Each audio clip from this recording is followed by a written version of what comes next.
Good morning everyone, welcome to civil daily platform. जैसा कि आपको मालूम है, सिविल डेली प्लेटफॉर्म पर हम लोग सिविल इंजीनियरिंग को स्टडी करते हैं, उसके डिफरेंट सब्जेक्ट को स्टडी करते हैं।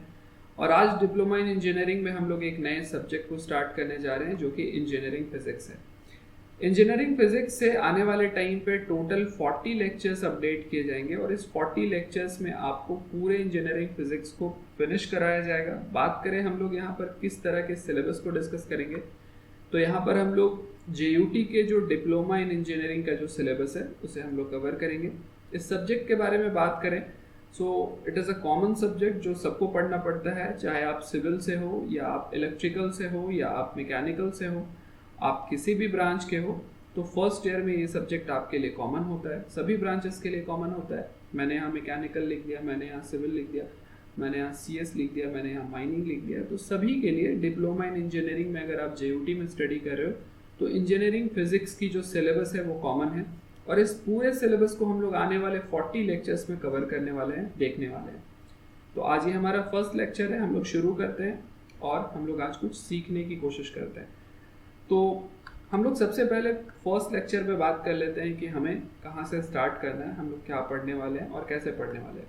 सो हम लोग सबसे पहले चैप्टर नंबर 1 के साथ स्टार्ट करेंगे और आज के लेक्चर में जो आप देखने जा रहे हो वो चैप्टर नंबर 1 का पार्ट 1 होने वाला है। इसके बाद और भी लेक्चर्स आएंगे जहाँ पर हम लोग इसी चैप्टर के नेक्स्ट बाकी यूनिट को डिस्कस करेंगे, बाकी हिस्से को डिस्कस करेंगे। चलिए सबसे पहले हम लोग बात कर लेते हैं कि इस चैप्टर में हमें पढ़ना क्या है। हमें सबसे पहले इस चैप्टर में नीड ऑफ मेजरमेंट को समझना है, यूनिट इन इंजीनियरिंग को समझना है, डेफिनेशन ऑफ यूनिट देखना है, requirement of standard unit, different types of unit system like CGS system, MKS system, SI system, ये देखना है। डिफरेंट टाइप्स ऑफ क्वांटिटीज़ को देखना है कि क्वांटिटी में फंडामेंटल क्वांटिटी क्या होती है, डिराइव्ड क्वांटिटी क्या होती है। इसके साथ साथ हमें डिफरेंट यूनिट्स को समझना है कि इनकी यूनिट्स क्या क्या है। इसके बाद हमें डायमेंशनल एनालिसिस को पढ़ना है जो कि बहुत इंपॉर्टेंट है एग्जाम पॉइंट ऑफ व्यू से। और इसके बाद हमें देखना है हमारे एक्यूरेसी एंड एरर को। तो इस चैप्टर से यानी कि चैप्टर के थर्ड वाले पार्ट से यहाँ से आपको एग्जाम में न्यूमेरिकल भी देखने के लिए मिलते हैं। तो ये कंप्लीट डिस्कशन हम लोग बहुत इजी लैंग्वेज में आराम से करने वाले हैं। टोटल 40 नंबर ऑफ लेक्चर्स आपको देखने के लिए मिलेंगे। आप चैनल पर अपडेट रहिए, बने रहिए, ताकि जो भी नोटिफिकेशंस है वो आपको मिलते रहें और सारे वीडियोस को आप देख पाएँ। किसी भी तरह की डाउट हो तो आप कमेंट बॉक्स में लिखें, किसी भी तरह के डाउट्स अगर आपको रहते हैं तो कमेंट बॉक्स में लिख दें, ताकि आने वाले टाइम से जो भी रेक्टिफिकेशन है उसे अप्लाई किया जा सके और भी बेहतर कंटेंट आपको प्रोवाइड कराया जा सके। चलिए शुरू करते हैं। सबसे पहले इंजीनियरिंग फिजिक्स, चूँकि सब्जेक्ट का नाम ये है इंजीनियरिंग फिजिक्स, तो इस सब्जेक्ट का जो बेसिक सा मीनिंग है उसके साथ हम लोग शुरू करते हैं। यहाँ पर आप देख सकते हो आपके पास दो अलग अलग वर्ड है। सबसे पहले इंजीनियरिंग एंड उसके साथ आपको देखने के लिए मिल रहा है physics. So what is engineering? सभी लोगों के ब्रांच के आगे सरनेम की तरह इंजीनियरिंग लगा है, तो हम लोग इंजीनियरिंग का मतलब पहले समझ लेते हैं, then we will go to physics.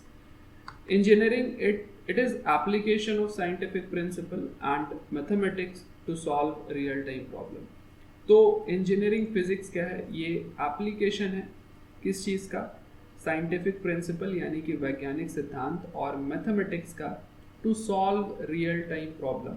हमारी सोसाइटी में जिस भी तरह की इशू है या जिस भी तरह के इन्वेंशंस हैं वो कहीं ना कहीं इंजीनियरिंग सेक्टर से बेस्ड हैं, उससे रिलेटेड हैं। आप मेडिकल फील्ड के बारे में बात कर लो, आप किसी भी फील्ड के बारे में बात कर लो, जितनी भी मशीनरीज आपको दिख रही हैं, जितने भी कंस्ट्रक्शंस आपको दिख रहे हैं, वो कहीं ना कहीं आपके इंजीनियरिंग फील्ड से रिलेटेड है। डिफरेंट स्ट्रीम से हो सकते हैं लेकिन कहीं ना कहीं वो इंजीनियरिंग का ही हिस्सा है। इंजीनियर से ही वो निकल करके, इंजीनियरिंग से ही निकल करके बाहर आया है। तो अगर हम लोग इंजीनियरिंग के बारे में बात करें तो इंजीनियरिंग क्या है? यहाँ पर साइंटिफिक प्रिंसिपल और मैथमेटिकल ऑपरेशन जो हम लोग सीखते हैं उसको हम लोग अप्लाई करके जो रियल टाइम प्रॉब्लम है सोसाइटी की उसको दूर करते हैं। अगर फिजिक्स के बारे में बात करें तो physics is branch of science that deals with large number of physical quantities like length, mass, time, velocity, forces etcetera. Its measurement, representation and analysis of these quantities are studied in physics. For this reason, sometimes it is called science of measurement. तो अगर आप physics के बारे में बात करोगे कि physics क्या है, तो फिजिक्स सबसे पहले तो हमने यहाँ पे क्लासिफाई कर दिया कि ये साइंस की एक शाखा है, यानी कि साइंस की एक ब्रांच है। इस ब्रांच में हम लोग क्या करते हैं, हम लोग जो भी डिफरेंट क्वांटिटीज़ है, जो भी डिफरेंट क्वांटिटी है हमारे सराउंडिंग में, उस क्वांटिटी को हम लोग मेज़र करना सीखते हैं, उसकी एनालिसिस के बारे में सीखते हैं और उसको रिप्रेजेंट करना सीखते हैं। ठीक है। और इसके साथ साथ अगर आप पूरे के पूरे इंजीनियरिंग फिजिक्स को डिफाइन करने की कोशिश करोगे, तो यहाँ पर जो भी डिफरेंट क्वांटिटीज़ है, जो भी डिफरेंट क्वांटिटीज़ है हमारे सराउंडिंग में, हम लोग उसके मेजरमेंट के राउंड अबाउट में बात करते हैं। So it is known as science of measurement. इसे हम लोग साइंस ऑफ मेजरमेंट भी बुलाते हैं। हम लोग आगे चलें, मेजरमेंट के बारे में बात करें। मेजरमेंट यानी कि मापना, यानी कि मापने की ज़रूरत हमें क्यों है, why we need to measure something, किसी चीज़ को मेज़र करने की ज़रूरत क्या है। तो अगर आप मेजरमेंट के बारे में बात करोगे, मेजरमेंट ऑफ अ क्वांटिटी और measurement of quantities are very important to be used in engineering purpose and its analysis. तो इंजीनियरिंग पर्पस के बारे में बात करोगे या जनरल पर्पस के बारे में बात करोगे। जनरल पर्पस मतलब हमारे डेली वर्क के बारे में हम लोग एग्जाम्पल ले रहे हैं। अगर जनरल पर्पस में भी बात करो और आपको एक कप टी बनानी है, एक टी प्रिपेयर करनी है, चाय बनाना है आपको, तो आपको चाय बनाने के लिए ऑब्वियस सी बात है, आपको सबसे पहले, अगर आप मान के चलो कि 3 कप ऑफ टी प्रिपेयर करना चाहते हो, 3 कप चाय बनाना चाहते हो, तो इसमें लगने वाले जो डिफरेंट इंग्रेडिएंट हैं उसके बारे में आपको आइडिया होना चाहिए। जैसे कि आप जब चाय बनाते हो तो ऑब्वियस सी बात है, आपको मालूम रहता है कि उसमें 3 चम्मच चीनी डालनी है ना, 3 स्पून ऑफ शुगर आपको ऐड करना है। तो कहीं ना कहीं किसी भी क्वांटिटी, किसी भी चीज़, किसी भी मास, किसी भी मैटर के बारे में जब बात होता है जो आपके सराउंडिंग में अवेलेबल है, तो उसे अगर आप यूज़ करना चाहते हो तो आपको सबसे पहले उसके मेज़रमेंट के बारे में कोई एक आइडिया होना चाहिए। तो किसी भी क्वांटिटी को मेज़र करना बहुत इंपॉर्टेंट है उसके एनालिसिस के लिए, उसके यूटिलाइजेशन के लिए, और उस क्वांटिटी से और भी डिफरेंट डिराइव्ड क्वांटिटी को प्रिपेयर करने के लिए।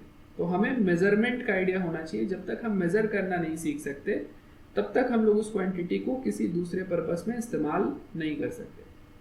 अब बात आती है क्वांटिटी की। यहाँ बार बार एक टर्म रिपीट हो रहा है कि क्वांटिटी का मतलब क्या है। यहाँ पर क्वांटिटी किस चीज़ को डिफाइन कर रहा है।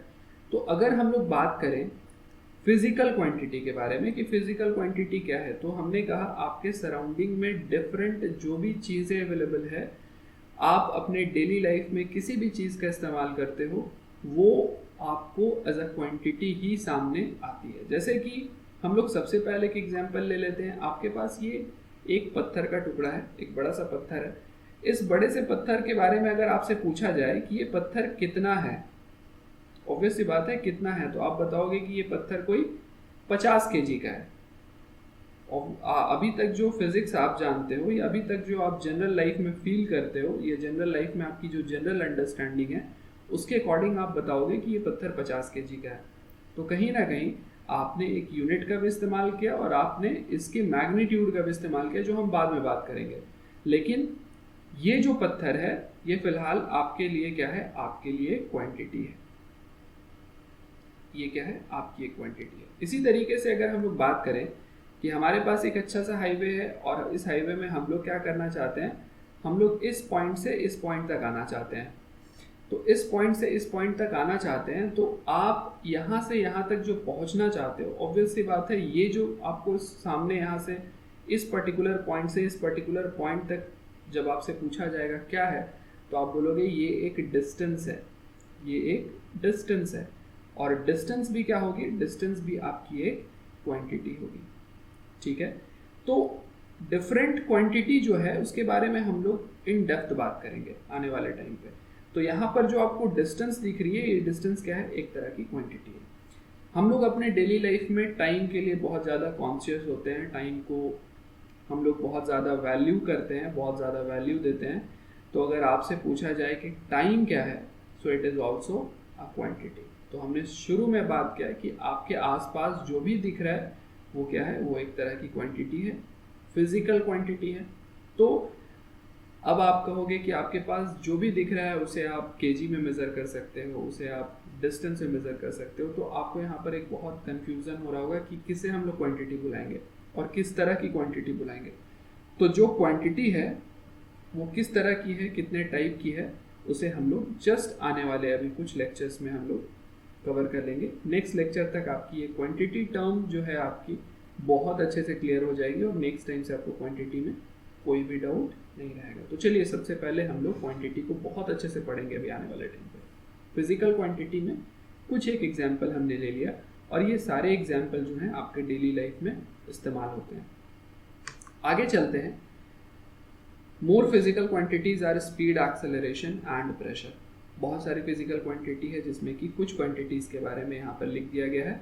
स्पीड क्या है, ये भी आपकी एक फिजिकल क्वांटिटी है। एक्सेलरेशन क्या है, ये भी आपकी एक फिजिकल क्वांटिटी है। प्रेशर क्या है, ये भी आपकी एक फिजिकल क्वांटिटी है।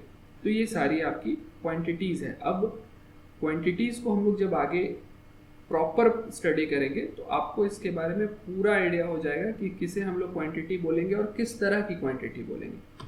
आगे चलते हैं, यूनिट ऑफ मेजरमेंट के बारे में बात करते हैं कि किसी भी चीज़ को मेज़र करने के लिए, किसी भी क्वांटिटी को मेज़र करने के लिए किस तरह के यूनिट की ज़रूरत पड़ती है या यूनिट क्या है basically. For the measurement of physical quantity, जो फिजिकल क्वांटिटी हमने डिस्कस किया, we need a constant quantity as a standard and then find the number which express how many times the standard quantity is contained in that physical quantity. This standard quantity is called unit. तो एक अच्छा सा definition है, कुछ समझ आया होगा, कुछ समझ नहीं आया होगा, तो हम लोग इसको एक एग्जांपल से समझ लेते हैं। Measurement is the comparison of unknown physical quantity with known unit quantity. चलिए, हमने अभी एग्जांपल लिया था कि हमारे पास एक प्रॉपर सा बॉक्स है, या फिर आप बोल सकते हो हमारे पास एक प्रॉपर सा बॉल है। अब क्या है कि इसमें आपने शुगर भर के रखा है। हमने अभी जो चाय वाला एग्जांपल लिया था तो उसी से हम लोग क्लियर करते हैं। इसमें आपने शुगर भर के रखा है। अब अगर आपसे पूछा जाए कि इस पर्टिकुलर बॉल में कितने शुगर को आपने भर के रखा है, मतलब इसमें जो शुगर की क्वांटिटी है वो कितनी है। आपने कहा शुगर एक क्वांटिटी है, तो कितना शुगर इसमें प्रेजेंट है। तो आप इस शुगर को मेज़र करने के लिए एक कांस्टेंट वॉल्यूम से या कांस्टेंट अमाउंट से आप कंपेयर करोगे। जैसे कि आप मान के चलो कि आप कंपेयर करना चाहते हो स्पून से, है ना, आप स्पून से कंपेयर करना चाहते हो, तो आप बोलोगे कि इस पर्टिकुलर बॉक्स में या इस पर्टिकुलर बॉल में जो टोटल शुगर है वो 100 स्पून के बराबर है ना, 100 स्पून के बराबर है। तो यहाँ पर जो आपकी स्पून है ना, स्पून है वो आपकी चम्मच जो है वो यूनिट के तरह काम कर रही है। यूनिट का मतलब क्या होता है, यूनिट का मतलब होता है इकाई। यूनिट का मतलब होता है इकाई। तो यहाँ पर चम्मच आपकी इकाई की तरह काम कर रही है। तो आप यहाँ पर चम्मच के कंपैरिजन में आप ये बता रहे हो कि इसमें 100 चम्मच चीनी है ना। तो हमने एग्जाम्पल लिया कि हमारे पास एक केन है, उस केन में शुगर भरा है और शुगर जब आपसे पूछा जाए कितना है तो आप ये बोल सकते हो कि एक स्पून से, जिस स्पून से आपने टी प्रिपेयर करने के लिए शुगर का इस्तेमाल किया था, उस स्पून के कंपैरिजन में टोटल 100 टाइम्स यहाँ पर इसके अंदर चीनी भरा हुआ है। So it is known as comparison. तो यहाँ पर जो यूनिट है, यानी कि जो फिक्स कांस्टेंट आपके पास एक वॉल्यूम या एक अमाउंट है, उसे हम लोग क्या बुलाते हैं, उसे हम लोग यूनिट बुलाते हैं। तो डेफिनेशन से आपको बहुत अच्छे से क्लियर हो गया होगा। हमने डेफिनेशन को रीड कर लिया और इसके मतलब को भी समझ लिया। चलिए एक और एग्जाम्पल ले लेते हैं। एग्जाम्पल हमारे पास कुछ ऐसा है कि मान लो कि कोई एक बच्चा है या फिर कोई एक बॉक्स है। चलो यहाँ पर मैंने एक बॉक्स बना लिया। कोई एक बॉक्स है आपके पास और ये बॉक्स जो है टोटल कितना है, हम लोग अपने डेली लाइफ में ये सब इस्तेमाल करते हैं, इसीलिए समझने में हमें ज़्यादा परेशानी नहीं होगी। ये बॉक्स कितना है, टोटल 50 kg है। तो यहाँ पर जो आपने बताया कि बॉक्स 50 kg है, तो आपने एक्चुअली में क्या बताया, आपने एक्चुअली में ये बताया कि किसी एक 1 kg के स्टैंडर्ड वेट के अकॉर्डिंग, 1 kg के स्टैंडर्ड वेट के अकॉर्डिंग, 1 kg के स्टैंडर्ड वेट के कंपैरिजन में ये कितना ज़्यादा है, 50 गुना ज़्यादा है। तब ना आप 1 kg को जब 50 से मल्टीप्लाई करोगे तो आपको टोटल कितना मिल जाएगा, 50 kg मिल जाएगा। तो यहाँ पर जो आपकी 1 kg हो गई, this 1 kg is nothing but unit and it is known as unit of measurement. तो यहाँ से आपको एक चीज समझ में आ गया होगा कि क्वांटिटी के अकॉर्डिंग आपकी जो यूनिट है मेजरमेंट की, यूनिट ऑफ मेजरमेंट जो है वो क्या हो जाती है, चेंज हो जाती है ना। तो इसी को आने वाले टाइम पे हम लोग अच्छे से देखने वाले हैं, बहुत अच्छे से आने वाले टाइम पे इसको हम लोग देखने वाले हैं। तो क्वांटिटी अभी आपने देखा, quantity it is nothing but magnitude and it depends on magnitude and unit. जैसा कि हमने कहा कि हमारे पास, अगर हमने एग्जाम्पल लिया यहाँ पर और हमने ये कहा कि हमारे पास जो टोटल शुगर है या टोटल वेट था बॉक्स का, वो कितना था, वो 50 kg था। हमने कहा कि इस बॉक्स का टोटल वेट कितना था, 50 kg था। तो यहाँ पर जो ये 50 है ये क्या बता रहा है, ये बता रहा है मैग्नीट्यूड को, और यहाँ पर जो kg है वो किसको बता रहा है, वो बता रहा है यूनिट को। ठीक है, तो यहाँ पर जो आपकी kg है वो यूनिट को बता रही है और मैग्नीट्यूड को कौन बता रहा है, आपकी 50 यानी कि नंबर। जैसे कि हमने एग्जाम्पल लिया था ना अभी कि ये 50 kg की बॉक्स अगर आपके पास है तो आप बोलोगे कि 1 kg यानी कि इस पर्टिकुलर यूनिट के रिस्पेक्ट में ये कितना ज़्यादा है, ये 50 गुना ज़्यादा है। तो यहाँ पर ये जो 50 आपने यहाँ पर देखा, ये 50 क्या है, ये 50 है मैग्नीट्यूड, ये 50 आपकी मैग्नीट्यूड है, और ये 1 kg जो आपने देखा ये आपकी यूनिट है। तो अगर आप यहाँ पर क्वांटिटी को डिफाइन करना चाहो तो आप लिख सकते हो quantity is equal to nothing but magnitude into unit, है ना। और अगर हम लोग इसे थोड़ा सा और समझने की कोशिश करें, थोड़ा सा और हम लोग टेक्निकल होने की कोशिश करें, तो हमारे जो बॉक्स है ना, हमारे बॉक्स का साइज, चलिए बॉक्स का एग्जांपल हम लोग फिर से ले लेते हैं, बहुत अच्छा एग्जांपल है। हमारे पास जो हमारा बॉक्स था, इस बॉक्स को हमने कहा कि ये टोटल 50 kg है, 50 kg है। तो इस बॉक्स की टोटल क्वांटिटी कितनी है, इस बॉक्स की टोटल क्वांटिटी 50 kg है ना। तो 50 kg को आपने कैसे रिप्रेजेंट किया, ये 50 टाइम्स ऑफ 1 kg है, इस तरीके से लिखा आपने। और अगर आप इसे ग्राम में लिखना चाहोगे तो आप इसे ग्राम में कैसे लिख सकते हो, आप लिखोगे 50 इंटू 1 kg में 1000 ग्राम हो जाता है, तो 1000 इंटू 1 ग्राम आपने इस तरीके से लिख दिया। तो अगर आपसे पूछा जाए ग्राम के कंपैरेटिवली ये कितना है, तो आप क्या करोगे, आप बोलोगे 50,000 इंटू 1 ग्राम। ये लाइन इंपॉर्टेंट है, आपको समझना पड़ेगा, ये लाइन इंपॉर्टेंट है। तो चलिए हम लोग यहाँ पर इस लाइन को यहाँ पर थोड़ा सा समझते हैं अच्छे से। यहाँ पर जो आपकी 50 kg है, ये 50 ये आपकी क्या थी, ये आपकी मैग्नीट्यूड थी, इसे हम लोग N1 कंसिडर कर लेते हैं। यहाँ पे जो 1 kg है ये क्या थी, आपकी यूनिट 1 थी। उसी तरीके से यहाँ पर जो आपको नेक्स्ट दिख रहा है, आपको जो यहाँ पर नेक्स्ट दिख रहा है यानी कि 50,000, ये 50,000 क्या है आपके लिए, ये 50,000 आपके लिए क्वांटिटी है जिसे हमने N2 लिख दिया, मैग्नीट्यूड है, और ये आपकी क्या है, यूनिट है जिसे हमने 1 ग्राम लिख दिया। ठीक है, तो ये आपकी U2 हो गई।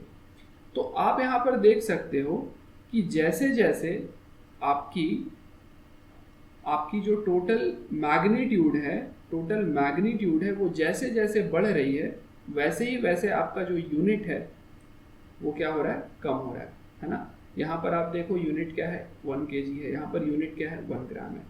तो क्वांटिटी, अगर आप क्वांटिटी को मानोगे कि क्वांटिटी आपकी कांस्टेंट है, क्वांटिटी अगर आपकी कांस्टेंट है तो क्वांटिटी इज इक्वल टू क्या होता है, quantity is equal to n into U होता है। तो अगर आपकी n की वैल्यू जो है, n की वैल्यू वो अगर बड़ी हो n2 से, तो आप यहाँ पर ये बोल सकते हो कि यूनिट जो होगा इसका जस्ट उल्टा होगा। ठीक है, तो यहाँ से हमने ये सारा कुछ देख लिया। आगे चलते हैं, हम लोग बात करते हैं क्लासिफिकेशन ऑफ फिजिकल क्वांटिटी की, जो भी अभी हमने थोड़ी देर पहले डिस्कशन किया था कि क्वांटिटी को हम लोग क्लासिफाई कर सकते हैं। तो क्वांटिटी, फिजिकल क्वांटिटी को हम लोग कैसे क्लासीफाई कर सकते हैं उसके बारे में हम लोग थोड़ा सा डिस्कशन कर लेते हैं। फिजिकल क्वांटिटी को हम लोग दो अलग अलग पार्ट में क्लासीफाई कर सकते हैं। First is independent quantity and second is dependent quantity.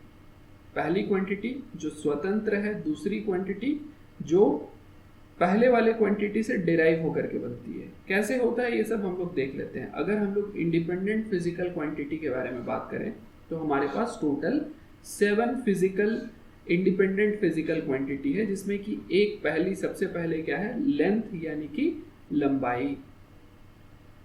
और लंबाई जो होती है वो एक इंडिपेंडेंट फिजिकल क्वांटिटी है। इसका मतलब ये है कि ये जो लंबाई है यानी कि लेंथ है वो कभी भी दूसरे वाले क्वांटिटी यानी कि मास या टाइम पे डिपेंड नहीं करेगी। ठीक है, तो लेंथ क्या है, एक आपकी फिजिकल क्वांटिटी है, इंडिपेंडेंट फिजिकल क्वांटिटी है। इसे हम लोग किससे दिखाते हैं, इसे हम लोग लेंथ को मीटर से दिखाते हैं, और इसके लिए जो यूनिट हो जाती है वो क्या हो जाती है, आपकी मीटर ही होती है। हम लोग मास के बारे में बात करें तो मास, इसके लिए जो आपकी यूनिट हो जाती है वो क्या हो जाती है, केजी। इसी तरीके से हम लोग टाइम के बारे में बात करें तो इसकी यूनिट क्या हो जाती है आपके पास, सेकंड। इसी तरीके से हम लोग अगर टेम्परेचर के बारे में बात करें तो उसकी यूनिट क्या हो जाती है, केल्विन। इसके बाद अगर हम लोग इलेक्ट्रिसिटी के बारे में बात करें तो इसकी यूनिट क्या हो जाती है, एम्पेयर। अगर हम लोग ल्यूमिनस इंटेंसिटी के बारे में बात करें, इसकी यूनिट क्या हो जाती है, कैंडेला। और इसी तरीके से अमाउंट ऑफ सब्सटेंस के बारे में बात करें तो इसकी यूनिट क्या हो जाती है, मोल। तो आपके पास टोटल कितनी क्वांटिटी है, 7 क्वांटिटी। और ये 7 क्वांटिटी कभी भी दूसरे क्वांटिटी पर डिपेंड नहीं करेगी। कहने का मतलब ये है कि लंबाई कभी भी वजन पर डिपेंड नहीं करेगा। अगर आपकी मास जो है वो कभी भी टाइम पे डिपेंड नहीं करेगा, आपकी जो टाइम है वो टेम्परेचर पे डिपेंड नहीं करेगा। मतलब ये सारी क्वांटिटी इंडिपेंडेंट, स्वतंत्र रूप से अवेलेबल हो सकती है। अगर हम डिपेंडेंट क्वांटिटी के बारे में बात करें तो डिपेंडेंट क्वांटिटी को हम लोग डिराइव्ड क्वांटिटी भी बुलाते हैं, डिराइव्ड क्वांटिटी। और ये डिराइव्ड क्वांटिटी कहाँ से आती है, तो जो आपकी इंडिपेंडेंट क्वांटिटी है, इस इंडिपेंडेंट क्वांटिटी को यूज करके अगर किसी नए क्वांटिटी को बनाया जा रहा है तो उसे हम लोग डिराइव्ड क्वांटिटी बुलाते हैं। जैसे कि हम लोग जानते हैं, हम लोगों ने क्लास 10th में भी स्टडी किया होगा, हम लोगों ने स्टडी किया होगा कि स्पीड के बारे में, है ना, किसी भी चीज़ की स्पीड कितनी है। तो स्पीड को हम लोग क्या बुलाते हैं, स्पीड यानी कि जो आपकी चाल है, चाल जो है वो क्या होती है, वो दूरी बटा समय होती है ना, दूरी बटा समय, दूरी बटा समय। तो यहाँ पर आप देख सकते हो कि यहाँ पर दूरी और समय दोनों का इस्तेमाल हो रहा है। और आप जानते हो दूरी यानी कि लेंथ, और लेंथ क्या है, एक इंडिपेंडेंट क्वांटिटी है। समय यानी कि टाइम, टाइम क्या है, एक इंडिपेंडेंट क्वांटिटी है। जब आप दो इंडिपेंडेंट क्वांटिटी का इस्तेमाल करके किसी नए क्वांटिटी को डिफाइन करते हो तो उसे हम लोग क्या बुलाते हैं, डिपेंडेंट क्वांटिटी बुलाते हैं। तो अभी से हमें ध्यान रखना है कि हमारे पास फिजिकल क्वांटिटी में जो इंडिपेंडेंट क्वांटिटी है वो 7 है, length, mass, time, temperature, current, electricity, luminous intensity और अमाउंट ऑफ सब्सटेंस। इसके अलावा जो भी क्वांटिटीज हमारे सराउंडिंग में है या जिस क्वांटिटी पर भी हम एनालिसिस करते हैं, जिस क्वांटिटी पर भी हम एनालिसिस करते हैं वो सारी क्वांटिटी क्या है, वो सारी क्वांटिटी डिराइव्ड क्वांटिटी है। ठीक है, वो सारी क्वांटिटी डिराइव्ड क्वांटिटी है।